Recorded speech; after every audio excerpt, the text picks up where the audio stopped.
Dollar. Dirt and money, no soul. Had to go and get it, ain't no time to kick it. Got a stack and flip for my foes. Dollar. Please tell me you can hear me. Don't turn your back and don't neglect me. Just let me know if you need me. Dollar. Let me watch out for my partners. Keep my money long, get my team strong. Let me run away from my problems. Yep, what's good, original crew, man? We're back. Hey, man, we're back with another X-Men React. Today, X-Men Mutants versus a God. You ready for it, C? Mm-hmm. I don't think you ready for it. Come on. Pipe down, look. You ain't hot. Make sure y'all check out the links in the description box. Down below. You already know where to go. If you want the first part, you gotta do it. Check out down below. Also, if you enjoyed today's video, liking it with a thumbs up. Also, man, if you're new around here, haven't already, hit the subscribe button, man. Join the family, join the fun, man. Y'all know we be litty up. You know what I'm saying? But you ready? Mm-hmm. I don't think you ready for real, because you just. I'm ready. You're doing too much with your nose. You're doing too much. You doing? Because I'm cold. It ain't My even nose cold, is running. bro. It's okay, really hot. I'm cold. My hands are cold. I'm cold. Your hands are hot.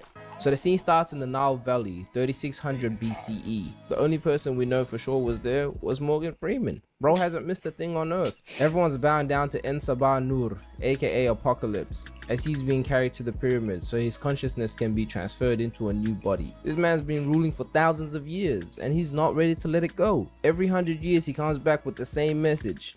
I'm not leaving. I'm not fucking leaving! So Apocalypse lays down ready to take over his new body. Outside, the priest pulls back the covers as the sun hits and the pyramid powers up. Then the transfer starts. But people were plotting. They were trying to seal him inside the pyramid. They were like, hell nah, he's not ruling for another century. They were trying to kill him mid-transfer. But his horsemen were not about to let that happen. As soon as the doors come down, two of these guys get turned into straight bones. The other horseman starts burning everyone alive. The fire was blazing so high it had him looking like Johnny Storm. The entire pyramid was collapsing fast, and this big ass stone almost crushes Apocalypse. But this dude catches it mid-fall, and I swear, the way they were protecting him and didn't want him to die, he had to be the whole plug. This dude here jumped down trying to finish the job, but death catches him mid-air, turns his ass into an omelette, and throws him away. All the horsemen get crushed one by one. Besides death, she holds it down, waiting for the transfer to completely finish, protecting him with everything she had. Then we jump ahead 5,000 years to 19. I ain't put my life at risk on for this shit, bro. Do that make any sense? Not to them it did. Well, look at where we at. Ohio. 83, Ohio. Class is going over the events of Days of Future Past. Scott Summers' eyes start bugging out, so he dips to the bathroom. And of course a bully follows him, trying to start something, like always. Brody tries forcing the door open, only to get beamed right back to the wall. Yeah, Cyclops finally activated his powers. And look at his ass, scared as hell on the ground. By this face, we know he ain't never gonna be messing with him again. Over in Berlin, there's this underground fighting ring where humans force mutants to fight, which already doesn't make sense. This cage is electrified, but if I had powers, who's really making me do anything? Especially regular humans. That shit right there just won't work. Angel defeats Peter Griffin, and by the looks of it, he's on a 10-game win streak, so the cage is definitely about to go on fire. They bring out Nightcrawler in this tiny metal box, and as soon as he steps out, you can tell he did not sign up for this. He starts teleporting all over the cage, just trying to survive, not fight. But Angel tells him straight up, if we don't fight, they'll kill us both. So Nightcrawler's like, alright, bet. He teleports behind him, grabs him by the throat, and slams him into the electric cage. And that shock fries Angel's wings, completely damaging it. And I mean, if you got wings and you can't fly, you just like a bitch with no ass. You ain't got shit. Before things got worse, Mystique pulls up, knocks this dude out clean, and shuts off the electricity off the gate. And just like that, they had the green light to escape. And as soon as the fans realized the mutants were on the loose, everyone dashes out the building. They were like, F this. Mystique grabs Nightcrawler and they teleport outside. Wait, why is this guy here? She hides Nightcrawler and they dip out of there. So in this timeline, mutants gotta stay low-key because they're seen as a threat. And honestly, you can see why. Magneto was wilding on live TV. We are the future. We are the ones who will inherit this earth. I'll be scared too. Now Eric's in Poland working in a factory trying to live a normal life. He got a farmhouse, a wife, and a little daughter. Bro's living the dream. He found love and purpose. Meanwhile, Alex finally convinces his little brother Scott to come to the school for the gifted. He needed Professor X to help him learn how to control his powers. My guy takes off his blindfold and the second he opens his eyes, he beams the entire tree down. Like, damn. And listen, I don't even know why the tree's on fire. Like, he ain't Superman. It's not heat vision. Anyways, we cut to Cairo, Egypt, and this lady spots a bunch of men with those En Sabanur neck symbols. She sneaks into the crib, goes to the back, knocks this dude out clean. Then she finds a tunnel leading to the fallen pyramid. She takes off her hijab, and yep, it's Moira McTaggart. If you know, you know. She goes down the tunnel and sees the pyramid holding Apocalypse. And as soon as she gets closer, she sees a bunch of men praying to the pyramid. Like, ain't no way. Sunlight hits inside, so the pyramid activates, and boom, that demon wakes up. Everything starts falling down, so they all try running out, but they all get crushed and instantly die, except Mora. Apocalypse rises, and just his presence alone shakes the entire world, literally triggering a global earthquake. It completely shakes the factory that Eric works. Then he had to use his powers to stop a freak accident. And man, this guy right here, Death was literally knocking on his door. That's crazy. Look, he definitely cheated Death, because that should have been his final destination. So Eric's co-workers start looking at him weird, scared, like they didn't just see him save a dude's life. Eric just goes back home and tells his wife, yo, we gotta leave. Shit ain't safe no more. She agrees, so they start packing, and when they head upstairs to grab his daughter Nina, she isn't in her room. So they go outside, and it's the police. And these guys came with no medal, no badges, no guns, just bows and arrows. Nah, that's wild. They flash a newspaper article like, ain't this you? And Magneto doesn't even fight it. That was him in 4K. This is 4K! How did they get you in 4K? Bro doesn't even fight it, he just accepts it and goes with them. They let Nina go, but as soon as they start cuffing Eric's hands, actually tying them, Nina starts crying, and yeah, she's a mutant who controls animals, so all the birds start flying right at the police, and they get scared. So this officer does a no look, no scope. Straight through Nina. I know you. Room. Damn. Eric runs trying to save them, but it was too late. It went right through their hearts. Now Eric had nothing else to lose. He grabs his daughter's necklace, looks at the photo of his parents, then just deletes everyone off the server. He caught like 10 bodies in 2 seconds. It was over. Man. Magneto was a demon now. I think that shit was justifiable. I don't care what y'all think. So while Magneto was out here catching bodies, Jean was back at school losing her mind. She's having these crazy nightmares, walls tearing up, and the whole school shaking. Like, damn, how powerful is she? When I used to get nightmares, the bed was just wet. Then I would just stay up and never go back to sleep. Jean out here redecorating the whole school. Charles comes in to check up on her, and when he taps into her mind, he sees the end of the world. Apocalypse, total destruction. And this low-key made Charles scared, but he had to play it off cool and tells her it was just a bad dream, and one day that she will learn how to control her powers. But as soon as he left the room, him and Hank went straight to Cerebro trying to find out where that energy source was coming from. He chucks on the headset and sees Moira, and bro is happy as hell. Like, look at him cheesing. That's the same smile you get when your ex calls and you gotta act like she's bothering you, only for you to be like this 2 minutes later.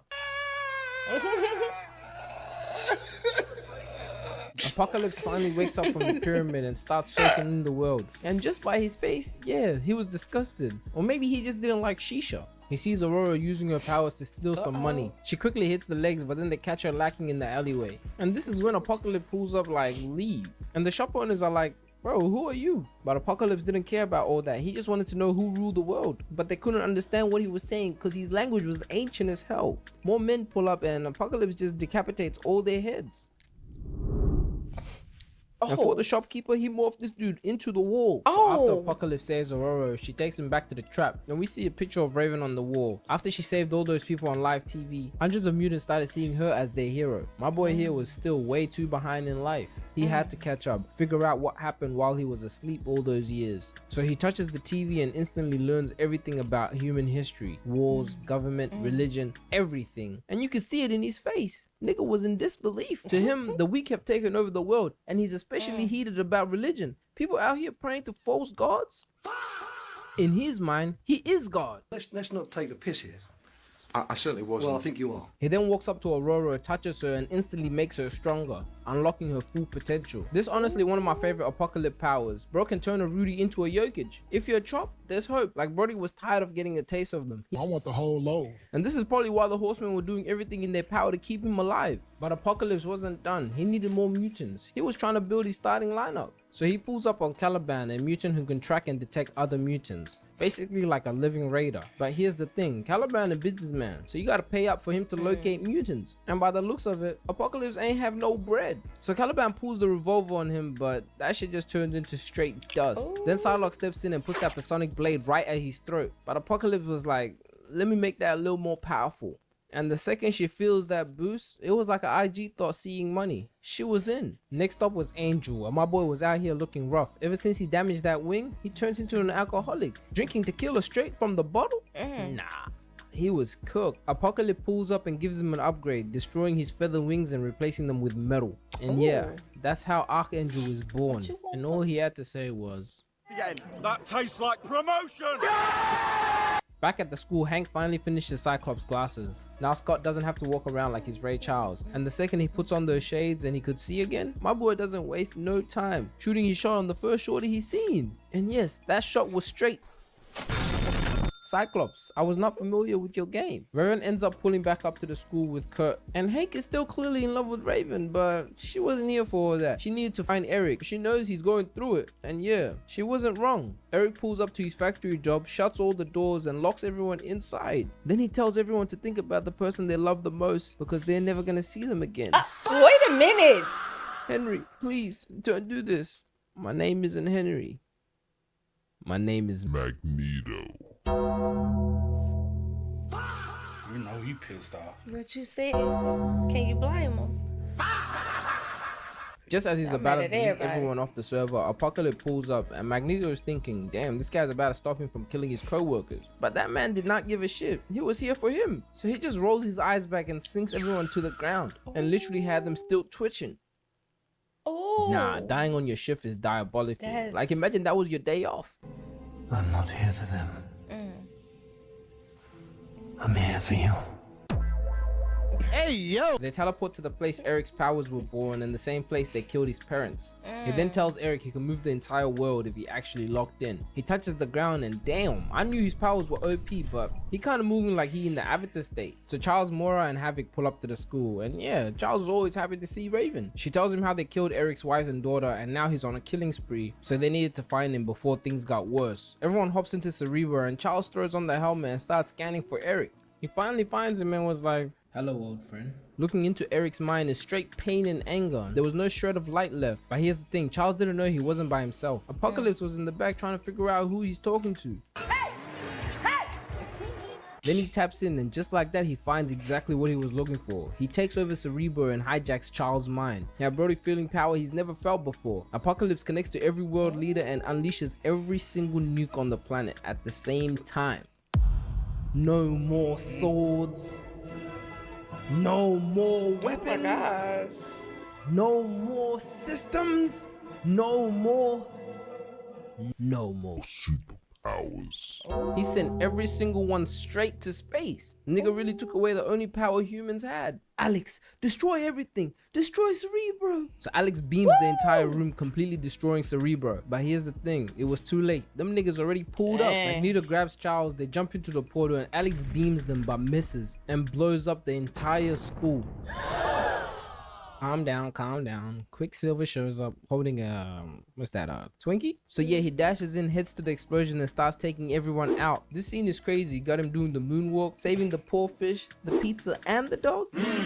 This scene reminds me of like 2016 when there was the Black Beatles challenge. I don't know if you guys remember it, but everyone had to stay still and the cameraman walk around like ding, ding, ding, ding. Black Beatles in the city. If you know, you know. So yeah, everyone gets saved. Then Scott, Jean, Kurt, and Jubilee all make it back from the mall. But this is when we find out Alex didn't make it. Yeah, he was way too close to the explosion. RIP to a real ninja. So obviously Scott starts crying like, that's my blood. Then a chopper pulls up and everyone thinking it's help. But nah, it's William Stryker. He shoots this electro wave, knocking all the mutants out. They take him back to the chopper. Then one of the soldiers starts looking for anyone else. But Raven uses her telepathy powers, making everyone invisible. Everyone dips and Kurt teleports them straight into the chopper. And I don't know, is it me or I feel like Nightcrawler's powers are so OP, but he just doesn't use them properly. Like I remember growing up watching Wolverine and the X-Men, and this guy was always sorry. Like, bro, you can teleport. That is literally one of the most OP powers ever. Like he really needed to get some training from David Rice, because he knew how to live like that. Kill me. Actually, I'll take that back.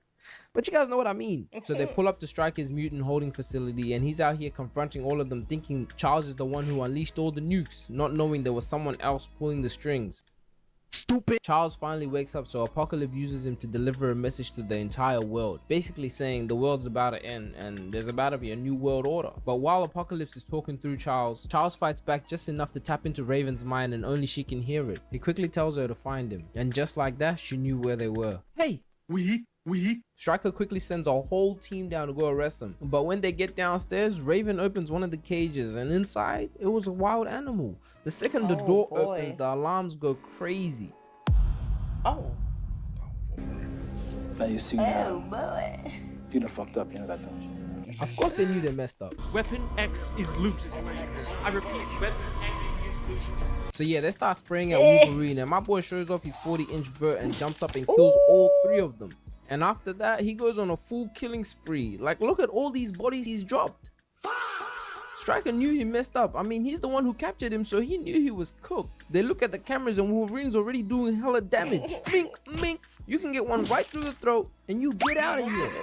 He just continues tearing through everybody. And this guy right here turns around looking at Colonel Stryker for help. Like he got the answers. Trust me, he doesn't.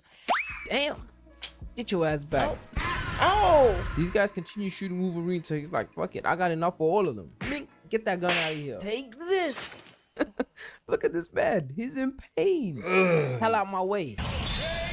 Slap, get him out of here. Then he literally pins this guy to the wall. Yo, this shit was clearly getting out of hand. He even looked at the camera, and just at that moment, Stryker felt like that was a direct threat. So he tells everybody he'll be back.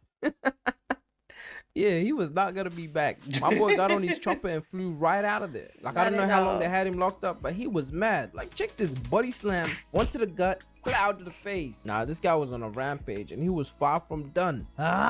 Mink, mink, mink.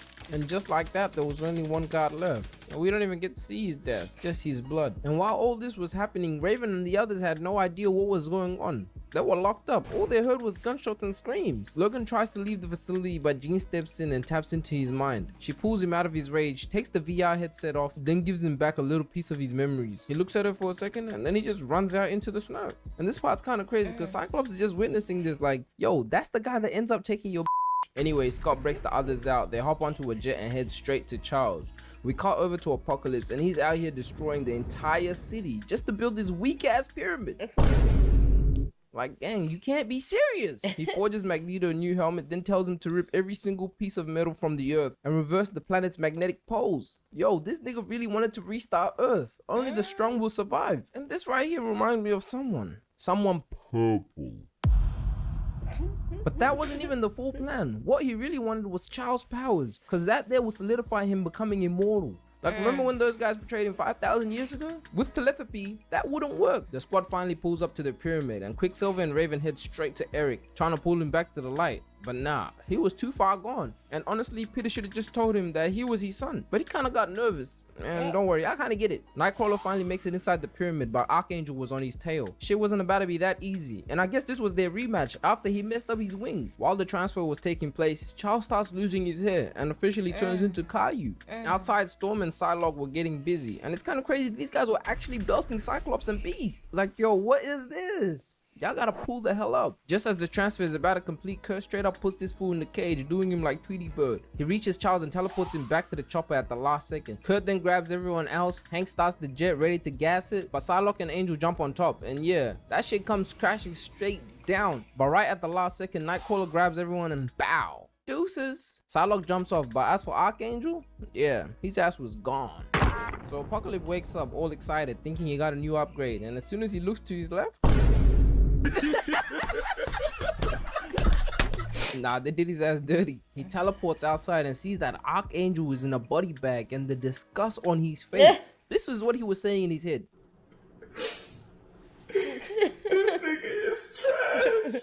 Nah, if I upgraded a nigga to his max potential and he still ends up dying, it just has to be in his blood, his booty. Charles finally wakes up thinking he died, thinking it's over, but nah, all he lost was his hair. Apocalypse tries reaching Charles because they're somehow still connected. And just before he can say anything else, Quicksilver zooms in like, mink, mink, mink. Them punches were so fast, he probably didn't even feel some of them. Peter gives him a few more combos, feeling himself a little too much, but then Apocalypse locks in and activates his Byaku gun and grabs his foot mid-run. Bro really thought it was actually nice. Apocalypse then grabs his arms, looked down at his legs and was like, you don't need that. Damn, he really snapped that shit into a 90-degree angle. Yeah, RIP them hoop dreams. Nigga got the D-Roy special. He then grabs Quicksilver by the head and tells Psylocke to come End him. She pulls out the katana and slices him right on the neck. But of course that doesn't do anything because he like Wolverine. He grabs her by the neck and starts choking her out, and it's Raven in disguise. Storm's in disbelief because remember, that's her idol. Charles realizes he's still connected to Apocalypse, so he goes inside his mind, grabs him by the head and makes him feel everything. And I guess the pain was way too much for him to handle, so he drops Raven. This is what a real nigga feels. Blow! So Charles starts violating him, throwing straight hands. But one thing about Apocalypse, he adapts. He catches the next punch and was like, "Ah." You really thought she was sweet? He grows and becomes this giant and reveals Charles' location. And look at him out here cheesing. All he wants is those powers. He smacks Charles into the wall, then slams him on the ground. But as soon as he steps forwards towards him, 2 metal poles just drop down.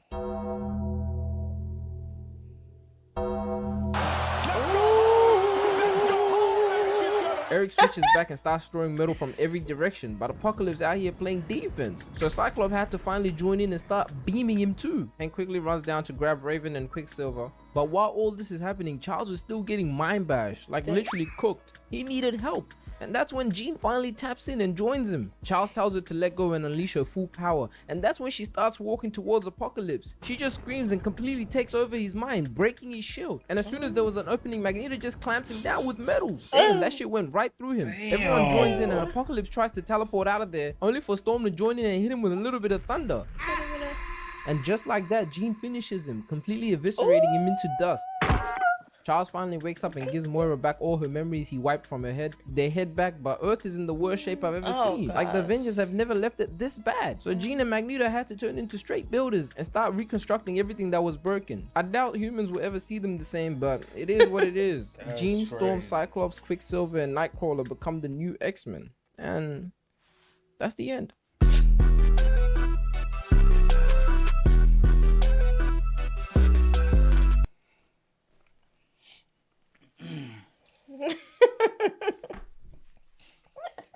That was good though. Yeah. That was good.